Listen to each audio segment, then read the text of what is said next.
भारत में हुआ एक अनोखा कारनामा। तलाक के बाद बाप ने बेटी को बैंड बाजों के साथ वापस लेके आया।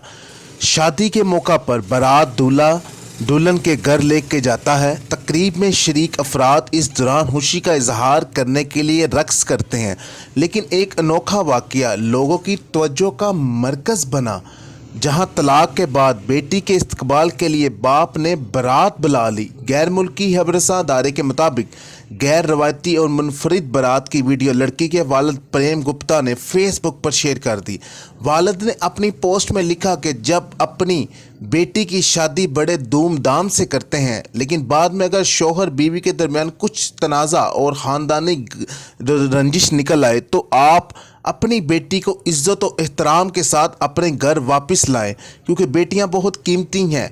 वीडियो में दिखाया गया है कि लड़की के घर वाले खुशी से इसके साथ शामिल हो रहे हैं और पटाखे फोड़ रहे हैं। इन्हें तालियां बजाते देखा जा सकता है और इनमें से एक औरत बेटी को गले लगाती नजर आती है। सोशल मीडिया पर शेयर होने वाली वीडियो तेज़ी के साथ वायरल होने लगी, जिसे अब तक 12,000 के करीब सार्फिन देख चुके हैं और वीडियो के कमेंट में सार्फिन की जानिब से मुस्बत तबसरे भी किए जा रहे हैं। ये अपनी नौइयत का एक वाहिद और अनोखा जो है वो काम है कि जिसमें तलाक के बाद बाप ने बेटी को जिस तरह शादी वाले दिन रुखसत किया था, उसी तरह वापस धूमधाम से लेके आ रहा है।